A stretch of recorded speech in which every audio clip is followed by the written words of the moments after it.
अस्सलाम वालेकुम idea students. आज का जो हमारा टॉपिक है exercise 9.2 question number 1 class 8th का है, जो हमने लिया अलजेब्रिक एक्सप्रेशंस एंड आइडेंटिटी से। क्वेश्चन नंबर 1 जो कह रहा है find the product of the following pair of monomials. नीचे कुछ जोड़ दिए गए मोनोमियल्स का, उनको आपको प्रोडक्ट जो है वो फाइंड आउट कर देना है। ये क्वेश्चन करने से पहले आपको समझना है कि हम दो मोनोमियल एक्सप्रेशंस को आपस में कैसे मल्टीप्लाई कर सकते हैं। चलिए सबसे पहले मैं आपको समझा दूंगा कि दो मोनोमियल एक्सप्रेशंस को हम आपस में कैसे मल्टीप्लाई कर सकते हैं। अगर मेरे पास दो एक्सप्रेशन हैं, एक तो है 3x एंड दूसरी जो है वो 4y है, मोनोमियल है क्योंकि सिंगल टर्म एक्सप्रेशन है, तो इनको हम आपस में कैसे मल्टीप्लाई जो है वो कर सकते हैं। करना कुछ नहीं है, सबसे पहले आपको क्या कर देना है बेटा, इन जो कोफिशिएंट है इनके, इनको आपस में मल्टीप्लाई कर देना है। यानी कि आपको लिखना है 3 इंटू 4, बाकी क्या बचा बेटा x इंटू वाई, तो आप लिखोगे इंटू x इंटू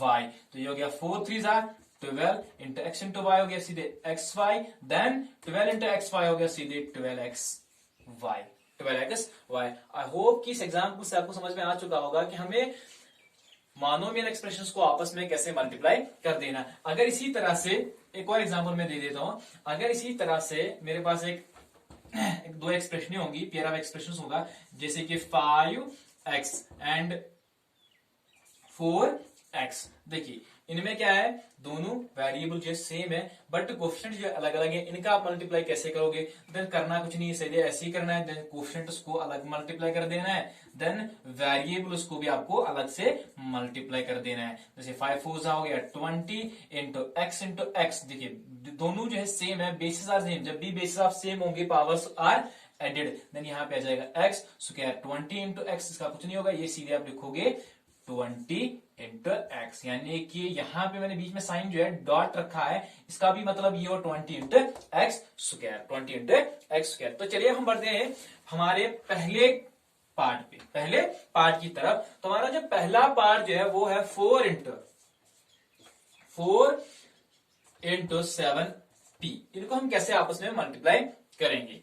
जैसे हमारा जो पहला पार्ट है वो 4,7p है, 4,7p है। करना क्या है, प्रोडक्ट करना है, तो हम लिखेंगे 4 into 7p which is equal to, करना कैसे, कोफिशिएंट्स को अलग से मल्टीप्लाई कर देना है कि आप लिखोगे 4 into 7 into p, 7 into p, 4 7 28 into p, तो ये हो गया सीधे ऐसे आप लिख दोगे 28p। इनके बीच में अगर कुछ भी नहीं है तो वो कहलाता है मल्टीप्लिकेशन सिंबल होता है, ठीक है। तो इसी तरह से चलिए बढ़ते हैं आगे नेक्स्ट वाले पार्ट की तरफ। नेक्स्ट जो पार्ट है हमारे पास वो है -4p, 7p, -4p, 7p। करना क्या है, प्रोडक्ट करना है, तो इसको हम लिखेंगे -4p into 7p which is equal to, तो हम क्वेश्चंस को आपस में मल्टीप्लाई कर देंगे 4 into 7 into p into p into p, 4 7 हो गया, 7 4 हो गया 28, बट -28 क्योंकि दो में से एक जो नंबर जो है वो नेगेटिव है, into p basis are same powers are added, हो गया p स्क्वायर, देन ये हो गया विच इंप्लाइज टू, इनके बीच में कुछ होगा नहीं तो वो हो गया -28p स्क्वायर, तो ये भी यही हो गया, ठीक है। तो उसके बाद हम बढ़ते हैं नेक्स्ट वाले पार्ट की तरफ, पार्ट नंबर थर्ड। तो ये जो है -4p, 7p, q, तो ये हो गया -4p into 7p into q। हम क्या करेंगे, हम इन कोफिशिएंट्स को अलग से मल्टीप्लाई कर देते हैं, तो मैं लिखूंगा -4 इंटू 7, ठीक है, इंटू इन दोनों को अलग अलग कर देंगे, देखिए सेम वेरिएबल्स को अलग कर देंगे, p into q which implies to 7 4 are 20 -28 into p हो गया p square into q square which is equal to, वो गया -28 p स्क्वायर q। तो चलिए इसके बाद हम आगे जो भी पार्ट होगा, आई होप कि आप लोगों को समझ में आ चुका होगा, बाकी जो पार्ट बचेंगे वो आप खुद करोगे, ठीक है। तो चलिए हम बढ़ते हैं नेक्स्ट क्वेश्चन की तरफ, क्वेश्चन नंबर 2 की तरफ।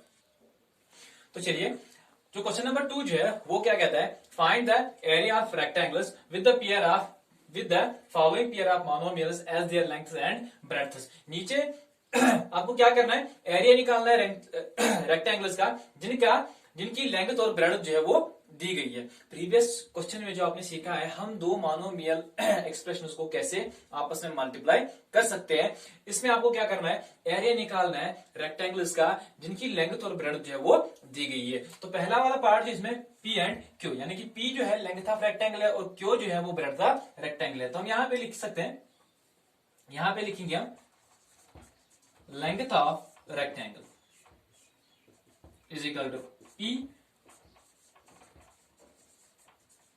breadth of rectangle is equal to q.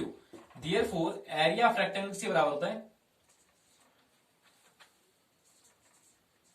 Area of rectangle वो होता है बराबर लेंथ इंटू ब्रेड्थ। अब यहां पे लेंथ क्या है बेटा, वो p है, p एंड ब्रेड्थ जो है वो q है।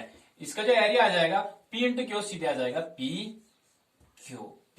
क्यू। इसी तरह से अगर हम बात करेंगे पार्ट नंबर सेकंड की, तो इसमें जो एरिया लेंथ ऑफ रेक्टेंगल है वो है 10 मीटर और ब्रेड्थ ऑफ रेक्टेंगल जो है वो है 5 metre. Therefore area of rectangle क्या होगा, लेंथ इंटू ब्रेड्थ। अब यहाँ पे लेंथ एंड ब्रेड्थ जो होगी चेंज हो जाएंगी, तो ये आ जाएगी 10 मीटर इंटू 5 मीटर्स। जैसा कि हमने प्रीवियस क्वेश्चन में सीखा था कि हम दो मोनोमियल एक्सप्रेशंस को आपस में कैसे मल्टीप्लाई कर सकते हैं। देखिए यहाँ पे हम क्या करेंगे, कोशेंट उसको कोशेंट के साथ कर देते हैं, जैसे कि 5 into 10 into M into M, 10 5 जा 50, एम इंटू एम वो गया एम का स्क्वायर, वो गया 50 एम स्क्वायर। तो ये था आपका नेक्स्ट क्वेश्चन। आई होप कि आप लोगों को समझ में आ चुका होगा। इसकी जो बाकी पार्ट्स है वो आप खुद करोगे, अगर नहीं भी करने आएंगे तो आप मेरे कमेंट सेक्शन में कमेंट कर सकते हो, ठीक है। तो चलिए बढ़ते हैं थर्ड क्वेश्चन की तरफ। तो चलिए ये रहा हमारा question number 3, complete the table of product, complete the table of products, complete the table of products. करना क्या है, इन मोनोमियल एक्सप्रेशन से इन मोनोमियल एक्सप्रेशन को क्या करना है, प्रोडक्ट करना है, यानी कि मल्टीप्लाई कर देना है। तो सबसे पहले अगर मैं इससे, आपको पहले इससे इसको करना है, देन इससे इसको, देन इसी से इसको मल्टीप्लाई कर देना है, देन इसके बाद 2x को 4 इसके साथ मल्टीप्लाई कर देना है, देन इसी को इसके साथ, देन आफ्टर दैट इसको इसके साथ। तो चलिए स्टार्ट कर देते हैं। 2x को पहले इसके साथ मल्टीप्लाई कर देते हैं, यानी कि 2 2 4, यानी कि x इंटू एक्स हो गया x स्क्वायर, ठीक है। उसके बाद 2 5 10 माइनस 10, x इंटू वाई हो गया सीधे x y, ठीक है। उसके बाद हम बात करेंगे 2 3 6, x यहाँ पे x स्क्वायर है, x यहाँ पर एक और है, x इंटू एक्स हो गया x स्क्वायर इंटू x हो गया x क्यूब। उसके बाद 2 4 8 माइनस 8, यहाँ पर x है, यहाँ पर भी x है, तो x स्क्वायर तो into y। Then after that इसको इसके साथ मल्टीप्लाई करते हैं, 7 2 14, यहाँ पर x स्क्वायर, यहाँ पर एक x है, तो यहाँ पे आ जाएगा x क्यूब इंटू वाई। उसके बाद 9 2 18 माइनस 18, एक और x है यहाँ पर ऑलरेडी स्क्वायर, तो आ जाएगा क्यूब वाई स्क्वायर। इसी तरह से अगर हम बात करेंगे 5 की, तो 5 2 10 x into Y, then 5 5 25 but minus 25, यहाँ पर भी y है, यहाँ पर भी y, तो हो गया y square. 5 3 15 x square y, 5 4 20 x y square, क्योंकि यहां पर y था, यहां पर एक y था, y इंटू वाई हो गया y स्क्वायर। उसी तरह से 5 into 7, 5 7 35 x square y square, 5 9 45 but minus 45 x square, यहाँ पे y स्क्वायर तो यहाँ पे आ जाएगा y क्यों, क्योंकि ऑलरेडी एक और y यहाँ पर है। आई होप कि आप लोगों को समझ में आ चुका होगा। बाकी जो पार्ट्स बचे हैं उनको आप खुद मल्टीप्लाई करके देखोगे। अगर नहीं करने आएंगे तो आप मुझे कमेंट सेक्शन में कमेंट कर सकते हो, या मेरे व्हाट्सएप नंबर पे आप भेज सकते हो या बोल सकते हो। तो चलिए ये रहा हमारा question number 4, obtain the volume of rectangular boxes.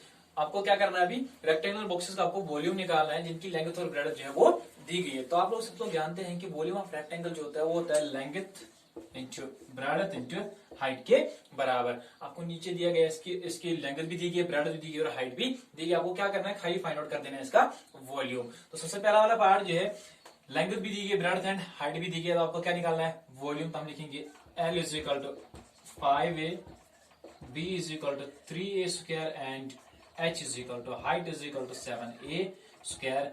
Therefore volume of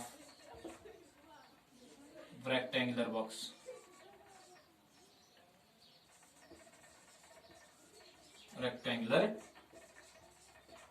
किसके बराबर है? Length into breadth into height, length into breadth into height. तो चलिए इनकी वैल्यू आप प्रोवाइड कर दो। अब लेंथ की जगह पे हम क्या लिखेंगे? 5a इंटू ब्रेडथ क्या है यहाँ पे? 3a स्क्वायर इंटू हाइट कितनी है? Into 7a square, 7a square. जैसे कि मैंने आपको समझाया था अभी भी कैसे हम मोनोमियल एक्सप्रेशंस को आपस में मल्टीप्लाई कर सकते हैं। तो सबसे पहले हम कोएफिशिएंट उसको आपस में मल्टीप्लाई कर देते हैं। 5 into 3 into 7 into a square into a square. ठीक है, तो ये हो गया 7 5 7 3 21, 21 इंटू 5 कितना हो गया? 21 इंटू 5, 5 1 5, 5 2 10, तो 101 हो गया। तो यहाँ पे आ जाएगा इसका 101 इंटू a। देखिए bases are same, powers are rended. यहाँ पे 2 पावर्स है, यहाँ पर भी 2 हो गया, 4 और 1, यहाँ पर 1 4 और 1 कितना हो गया? 5। तो यहाँ पे हो गया a raise to the power 4, तो which implies to 101 a raise to the power 4। इस रेक्टेंगुलर का क्या होगा? वॉल्यूम होगा। तो नेक्स्ट पार्ट जैसे सेम इसी तरह है, यहां पर भी आपको लेंथ एंड ब्रेडथ हाइट भी दी गई है। चलिए इसको समझते हैं। आपको यहाँ पे आपको वेरिएबल अलग अलग नजर आ रहे हैं, तो आप लोग कहोगे कि this is too much difficult, तो उतना डिफिकल्ट ये है नहीं है। देखिए यहाँ पे लेंथ जो है वो 2p है, ब्रेडथ जो है वो 4q है एंड हाइट जो है वो 8r है। तो जैसे वॉल्यूम ऑफ रेक्टेंगुलर जो होता है वो होता है length into breadth into height के बराबर। अब यहाँ पे लेंथ जो है वो 2p इंटू 4q, ब्रेडथ जो है 4q एंड हाइट जो है वो है 8r। कोएफिशिएंट्स को अलग कर देते हैं, 2 into 4 into 8 into p into q into r। ठीक है, 4 2 8, 8 8 64 इंटू ये सीधे p q and r which is equal to 64 p q r इसका वॉल्यूम होगा। तो चलिए आगे बढ़ते हैं नेक्स्ट क्वेश्चन की तरफ। ठीक है, तो चलिए ये रहा हमारा question number 5, obtain the product of. इसका जो पार्ट नंबर फर्स्ट है X Y comma Y Z comma Z X, इसका आपको क्या निकालना है? प्रोडक्ट निकालना है। तो सॉल्व कर देते हैं इस चीज को। तो ये हो गया बेटा X Y into Y Z into Z X which is equal to, यानी कि हमें क्या करना है, हम यहाँ पे जो x के जो वेरिएबल है उनको अलग कर देंगे, z y की जो वेरिएबल है उनको अलग करेंगे और z की जो वेरिएबल है उनको अलग मल्टीप्लाई करेंगे। तो ये हो गया x into y into y into z into z। ये हो गया x इंटू x हो गया x square into y square into z square which is equal to ये हो गया सीधे x square y square and z square. I hope कि आप लोगों को ये क्वेश्चन नंबर 5 जो है बहुत समझ में आ चुका होगा। इसकी जो बाकी जो पार्ट है वो भी इसी तरह है, बहुत ही इजी है। आई होप कि आप वो खुद कर सकते हो। ठीक है, अगर नहीं भी करना है तो मेरे कमेंट सेक्शन में आप कमेंट कर सकते हो, तो नेक्स्ट वीडियो में मैं आपको पार्ट जो है वो दिखा दूंगा। ठीक है, तो कल जो है वो हम पढ़ेंगे एक्सरसाइज 9.3। तो तब तक के लिए अल्लाह।